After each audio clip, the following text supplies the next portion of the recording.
Nobody in Caldwell Springs could explain Virgil Hawthorne in a way that fully satisfied the person asking. They'd try. They'd say he was big, that he kept to himself, that he came down from the ridge maybe 4 times a year and spent no more time in town than the errand required.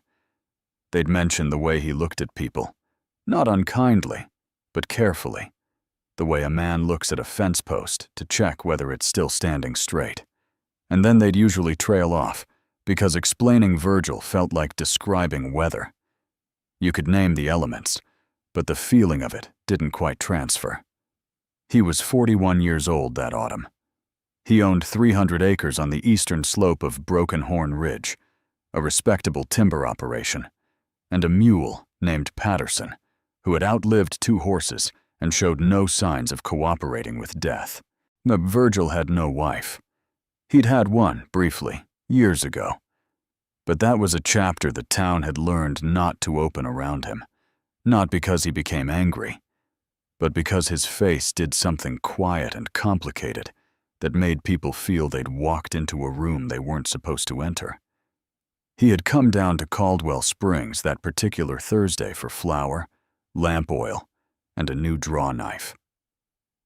Nothing more. He did not expect the woman sitting on the steps of Heller's Dry Goods. She wasn't loud about her situation. That was the first thing Virgil noticed, the absence of performance. Most people in hard circumstances either shrank visibly or pushed their dignity forward like a shield. This woman did neither. She sat with her back straight and her hands folded in her lap, and watching the street the way someone watches a river, not waiting for anything specific, just present. Her dress had been fine once. That much was readable in the cut of it, the particular way the collar was shaped, even beneath the dust, and the careful, amateur mending along the left sleeve. Her boots were worn through at one heel. She had dark hair pinned loosely, and eyes that moved with a quiet alertness that Virgil found, without meaning to, difficult to look away from. He stepped around her to reach the door. She didn't acknowledge him. He went inside, placed his order with Gerald Heller, and stood waiting while Gerald disappeared into the back storeroom to locate the draw knife. Through the front window, Virgil could see the woman on the steps. She hadn't moved, but he watched her accept a half-eaten bread roll from a young boy who offered it with both hands and wide eyes, the way children offer things they've decided matter. She took it graciously, said something to the boy that made him grin and run back to his mother. She ate slowly, without embarrassment, looking back out at the street. Virgil turned away from the window. He told himself the errand was none of his business. He almost believed it. Gerald returned with the draw knife wrapped in cloth, and Virgil paid without conversation. He collected his flour and lamp oil, loaded Patterson at the hitching post, and was fully prepared to ride north and return to the uncomplicated silence of the ridge. He stopped 3 feet from the steps. The woman had a small leather satchel beside her now that he hadn't noticed before. It was buckled carefully, and despite everything else about her circumstances, the satchel looked like it had been packed by someone who still believed in order. Virgil was not a man who spoke without reason. He stood there long enough that it probably looked strange, and then he said the only thing his mind had apparently decided on without consulting him. "Can I buy you something?" It wasn't quite a question. It came out flat and practical, the way he might tell Patterson to hold still. He meant it as an offer of a meal, a simple, human gesture. That was all. The woman turned and looked at him fully for the first time, and then she laughed. Not a short, polite sound. Not the restrained acknowledgement of someone managing an awkward moment. She laughed the way people laugh when something has struck them as genuinely, unexpectedly funny, head tilting slightly, one hand rising briefly toward her mouth, eyes creasing at the corners. It lasted only a few seconds, but it was completely unguarded, and it transformed her face into something that Virgil found deeply disorienting. He had not made a woman laugh in a very long time. He wasn't entirely sure what had just happened. "I'm sorry," she said, and her voice was measured and clear, with an accent that didn't match Caldwell Springs or anywhere nearby. "That came out differently than you meant it." "I meant a meal," Virgil said. "I know," she said. "That's not why I laughed." He waited. She didn't explain further, which bothered him more than he expected. "The offer stands," he said. She studied him for a moment with that same river-watching patience he'd noticed before. Then she said, "There's a bench outside Calloway's. I'll accept coffee. Oh, if it's still being offered." It was a careful answer. Not grateful, not dismissive. Measured. Like someone who had learned to accept things without surrendering anything in the process. Virgil tied Patterson's lead to the post again and followed her down the street, already aware that he had stepped into something he did not yet have the shape of. Her name, she told him, was Viola.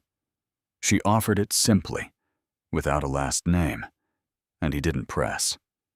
He gave her his, Virgil Hawthorne, the ridge, 300 acres, timber, and she nodded as though filing it somewhere useful.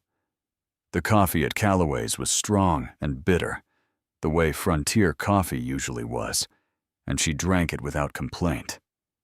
"You've been in town long?" he asked. 4 days. "Where before that?" She turned her cup slowly in both hands. "East," she said. And it was a word shaped like a door that had been closed without quite slamming. Virgil recognized the shape of it. He'd used that shape himself, about certain years, certain names. He let it sit. "You have people here?" he asked instead. "No." "Work?" She looked at him calmly. "Not yet." There was no self-pity in the way she said it. That was the thing that kept pulling at him, the thing he couldn't quite account for. She spoke about her situation the way someone speaks about weather they've decided to wait out, not pretending it wasn't happening, but not diminished by it either. Virgil looked down at his coffee. "Heller might need someone," he said. "Bookkeeping.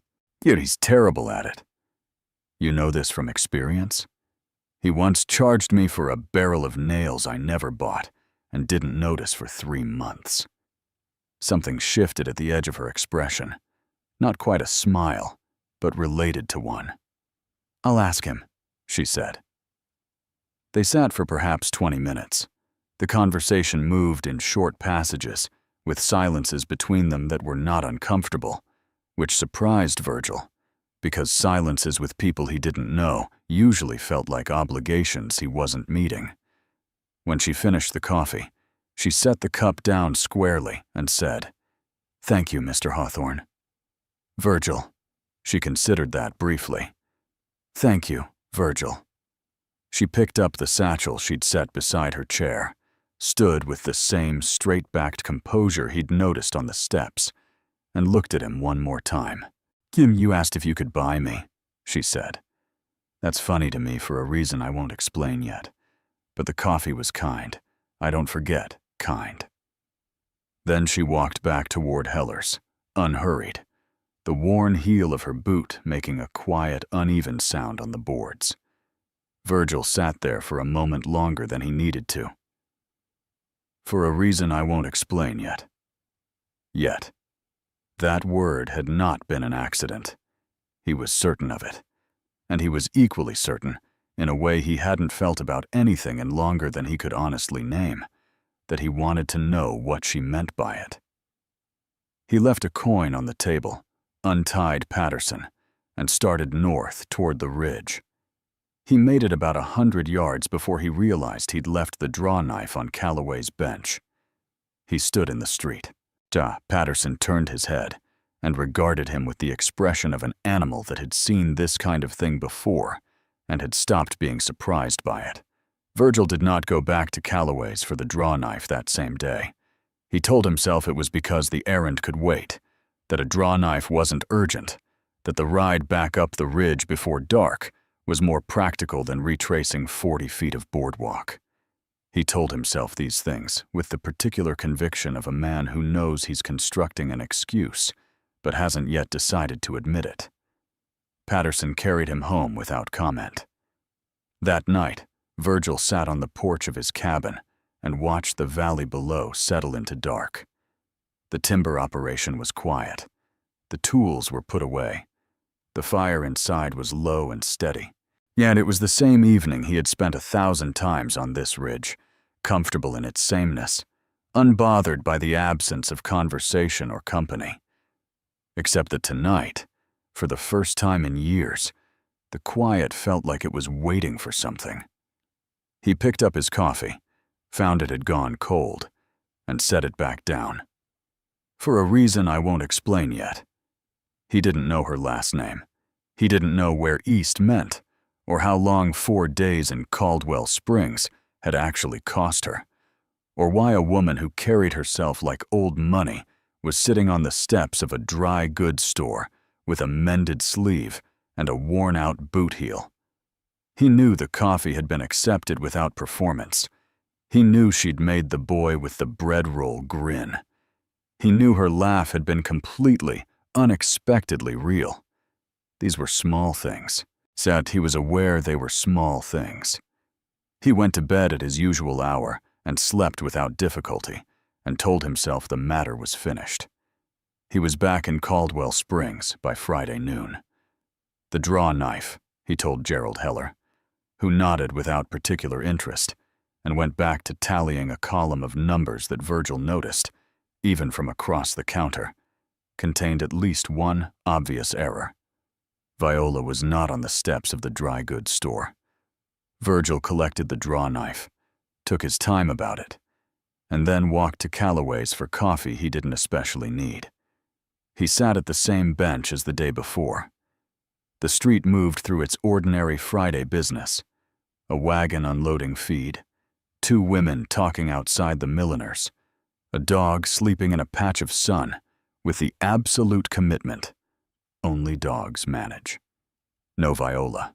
He finished the coffee, stood up, and nearly walked directly into her, coming around the corner from the side alley beside Heller's.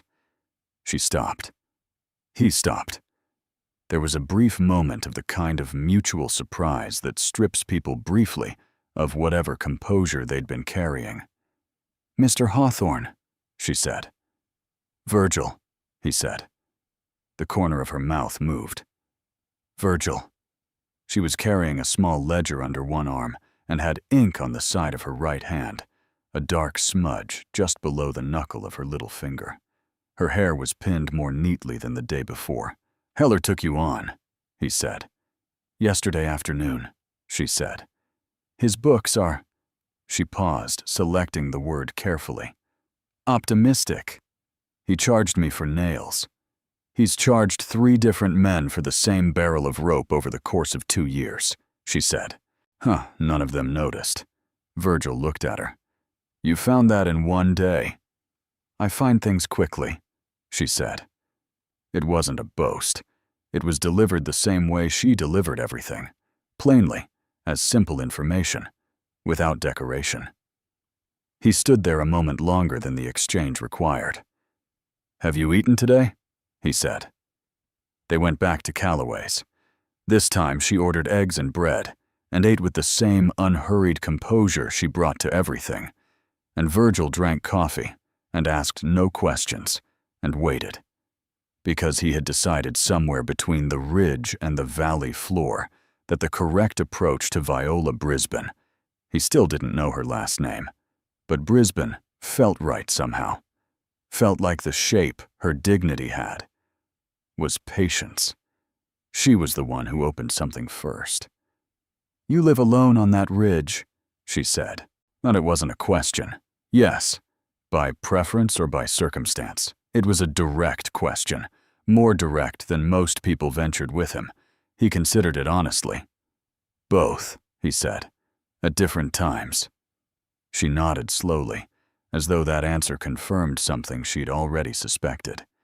Then she looked out at the street with that river-watching expression. "I had a house," she said. "Once. Larger than most people in this town have seen. Staff. A library with more books than the school here probably owns. She said it without nostalgia, without grief, without pride. Just as fact. I'm not telling you to impress you. I'm telling you so you understand why I laughed. Virgil set down his cup. When a man asks if he can buy you, she continued, and you have sat in a house worth more than his entire mountain. The question lands in a funny place. She glanced at him. No offense was taken. None should be given to the laughing. None taken, he said. He wanted to ask what happened to the house, to the library, to all of it. He could feel the question sitting right at the front of his mouth, patient and ready. He left it there. She would tell him, or she wouldn't. He understood, with a certainty he couldn't have explained, that pressing Viola Brisbane, he'd decided on Brisbane quietly and completely, the way you decide on the name for something you've been looking at for a while, would be the fastest way to lose whatever this was. And he did not want to lose it. That realization arrived with the particular weight of something that had been true for longer than he'd noticed. Over the next 2 weeks, Virgil found reasons to come down from the ridge that he would not have found before. A bridle fitting, salt blocks for the operation, a conversation with the land office that could have waited a month. He did not examine these reasons too closely.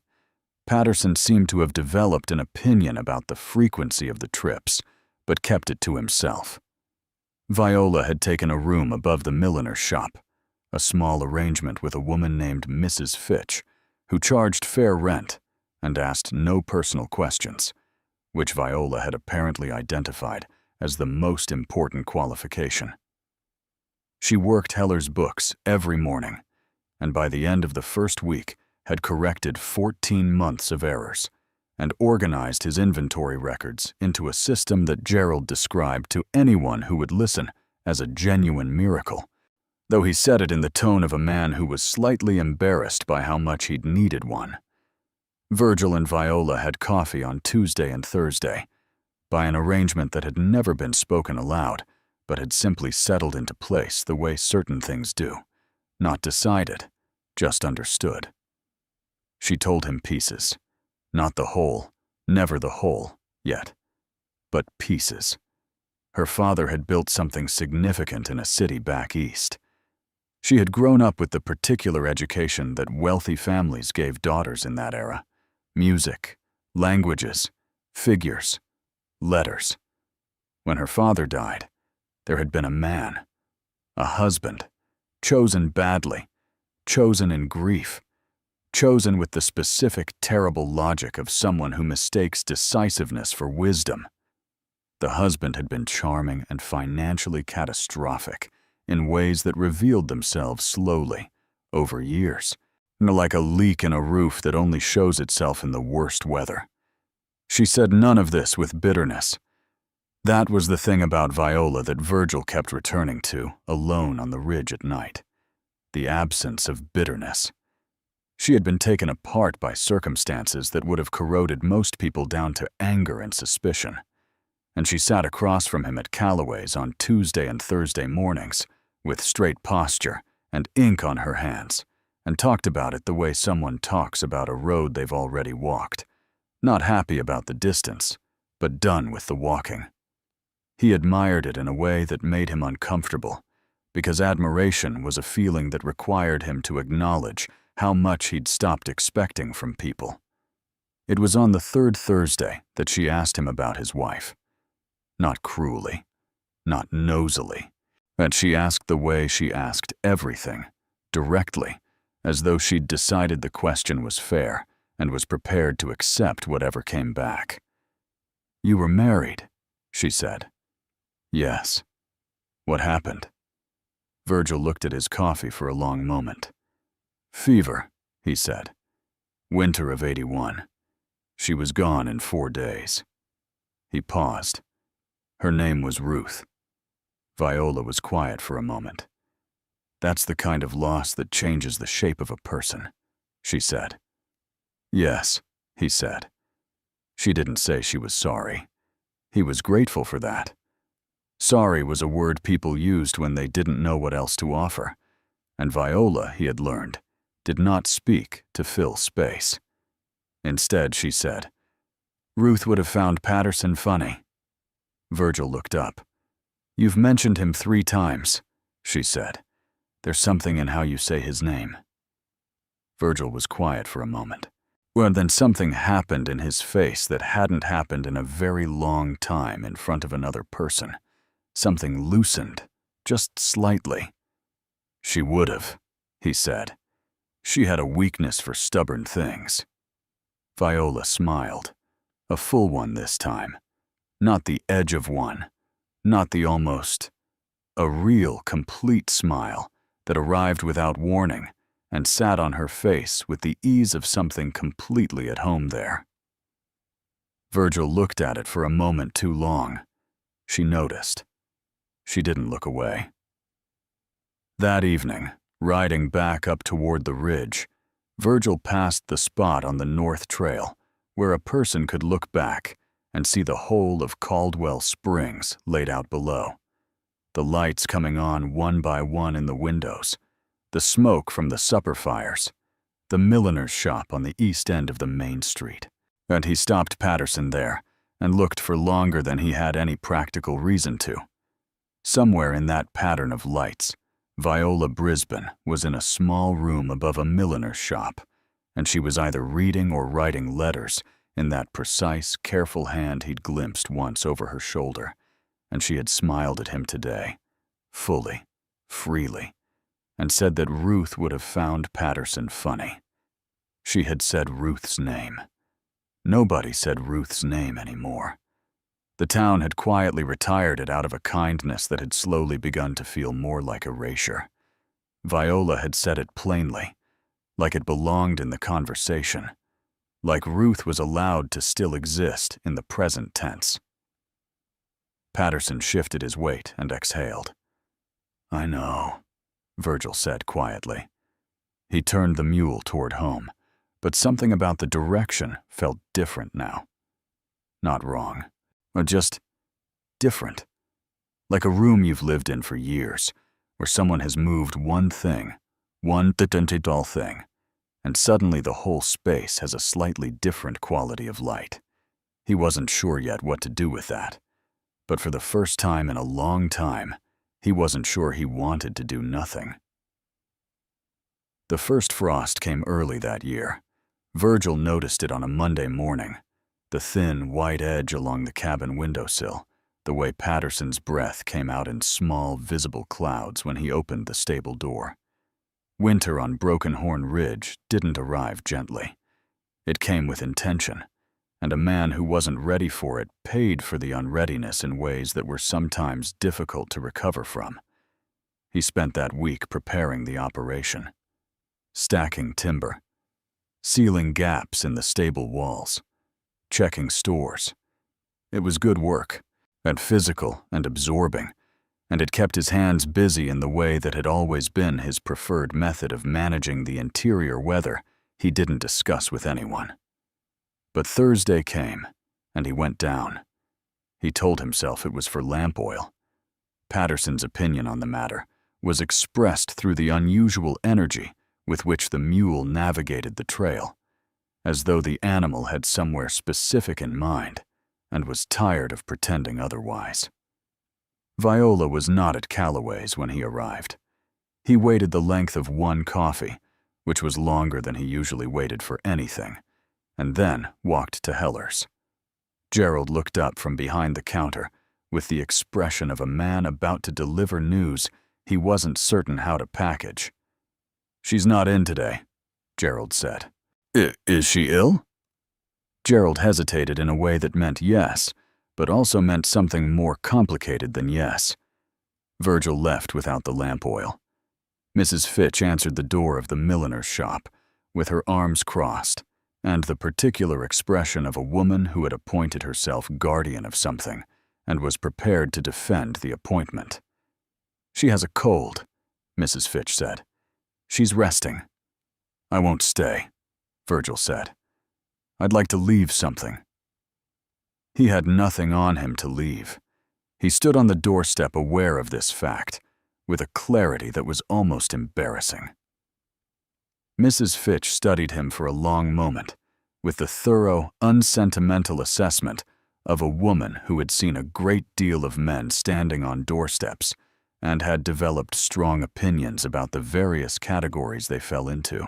But whatever she found in Virgil's face apparently satisfied some private criteria, because she stepped back and said, "I'll tell her you came. She's been asking whether it was Thursday yet." Virgil rode back to the ridge with lamp oil he'd remembered to purchase at the last moment, and the information that Viola had been asking whether it was Thursday yet, sitting somewhere in his chest, in a place he didn't have a name for. She was back at Heller's by the following Monday, and at Calloway's that Tuesday, with a slight rasp still in her voice and color returning to her face, and she looked at him when he sat down with an expression that was almost but not quite an apology for having been unavailable. "Mrs. Fitch said you came," she said. "I had nothing to leave," he said. "I realized on the doorstep." She looked at him for a moment. "You came anyway," she said. "Yes." She turned her cup in her hands.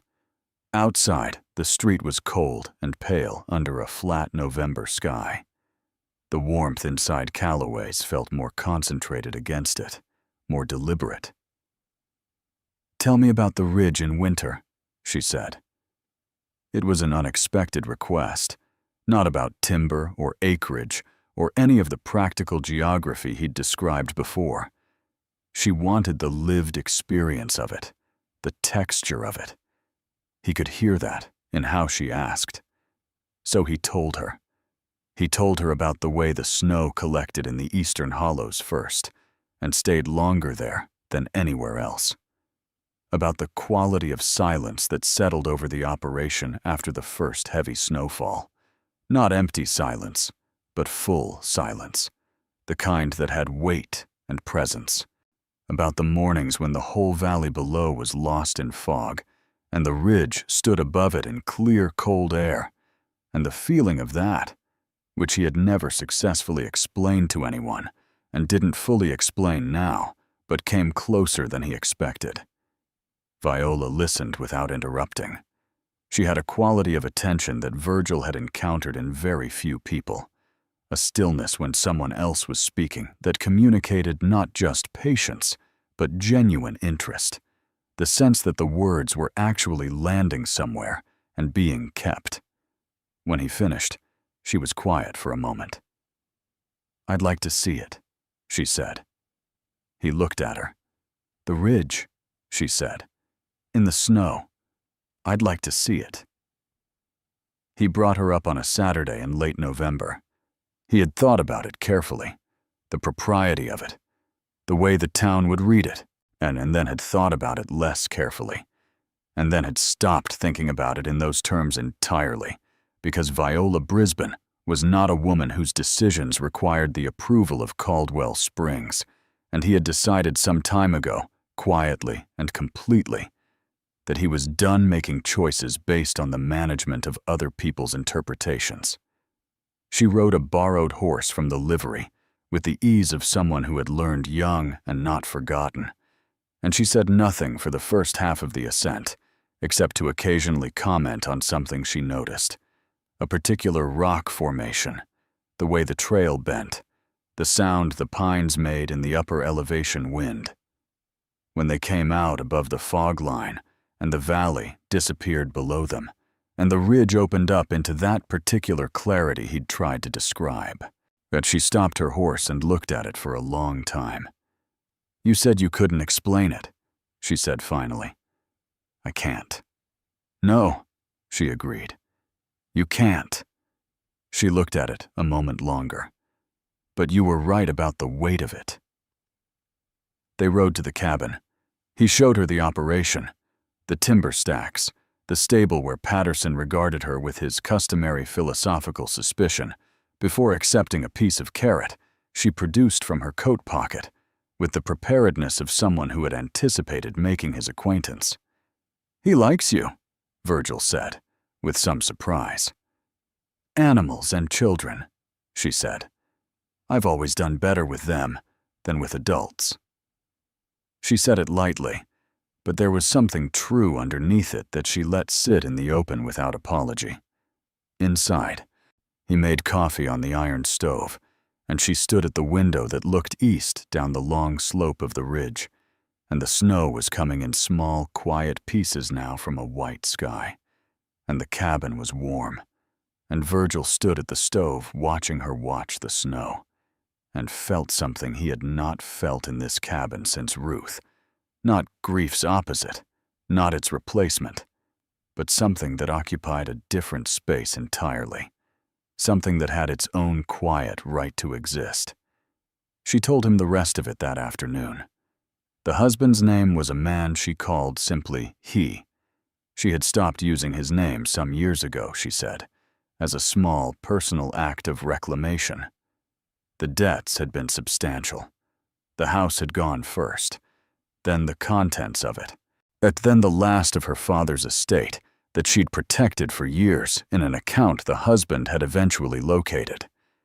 She had left with the satchel and the education her father had given her, which turned out to be worth considerably more than the house in the long run. "You're not angry," Virgil said. "I was," she said. "For about a year, I was very angry. It was exhausting." She looked out the window. "Anger is expensive. I couldn't afford to keep it. So you came west?" "I came west," she said. "East was a place I'd already finished with." The snow was coming harder now. Virgil looked at it and made a practical calculation, and then made a different kind of calculation entirely. "The trail will be poor by evening," he said. She turned from the window. "There's a second room," he said carefully.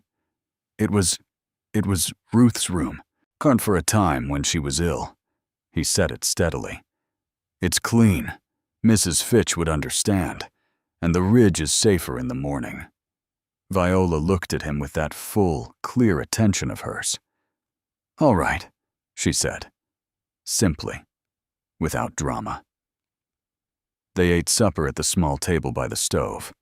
Beans and cornbread, plain and adequate, and talked through the evening with the ease of two people who had figured out the specific rhythm of each other's silences.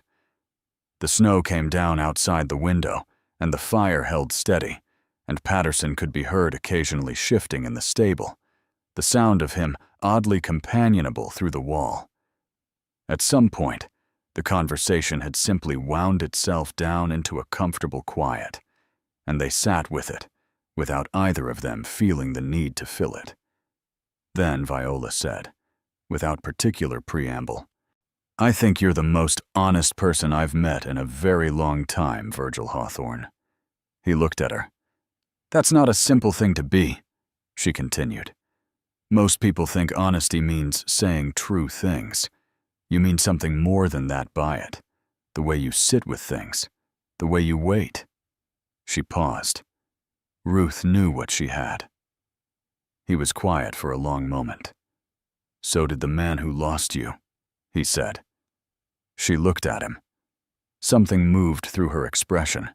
Not sadness, not quite, but the particular feeling of a truth arriving from an unexpected angle.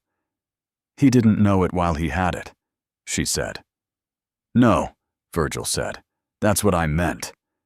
He asked her in February, not on a grand occasion, not with ceremony or preparation that he'd agonized over. He asked her on an ordinary Tuesday at Calloway's, met with coffee going cold between them and the winter light coming pale and flat through the front window, because he had decided that the right moment for a thing was simply when the thing was ready. And this was ready. "I'd like you to stay," he said. "Not in town, on the ridge, permanently." He looked at her steadily. "I'm asking you to marry me, Viola, not to rescue you, not to manage you, because the ridge is quieter without you than I want it to be anymore, and I've stopped pretending that's a small thing." Viola Brisbane looked at him across the table. Outside, Caldwell Springs went about its ordinary Tuesday. "You left your draw knife at this bench the first day," she said. "I know. I watched you walk away and come back for it," she said. "From Heller's window. I thought, there was a man who got distracted." She paused, and I wondered what had distracted him. "You know what distracted him," Virgil said. "Yes," she said. "I do." She looked at him for one more moment, that full, clear, river-watching look that he had come to understand was simply what it felt like to have Viola's complete attention. "Yes, Virgil, I'll stay." They married in April, when the ridge was coming back to green and the valley below was soft with early color. Mrs. Fitch cried. Gerald Heller gave a toast that contained 2 arithmetic errors, which Viola caught and corrected quietly from her seat, which made the assembled guests laugh and made Virgil look at her with an expression that several people present later described independently as a man who could not quite believe his own good fortune and had stopped trying to conceal it. Bush Patterson received a double portion of oats and accepted them with the dignity of an animal who considered the occasion long overdue. On the first evening after, they sat on the porch of the cabin as the light left the valley below, the same porch where Virgil had once sat with cold coffee and the uneasy feeling of a quiet that was waiting for something. It wasn't waiting anymore. Viola had her head tilted back slightly, watching the first stars arrive, and her hand was in his on the armrest between their chairs, easy and certain, as though it had always been the natural place for it. "You never did explain," he said. "Fully. Why you laughed." She was quiet for a moment. "Because the morning you asked," she said, "I had exactly 11 cents in that satchel. Man, and I was sitting there thinking about a library that had taken my father 20 years to build." She paused. "And then a man in a work coat came around the corner, looking like he'd rather be anywhere else, and asked if he could buy me." She turned and looked at him. It was the first time in 2 years something had struck me as genuinely funny. I didn't know what to do with it. Virgil looked at her. "I'm glad it was funny," he said.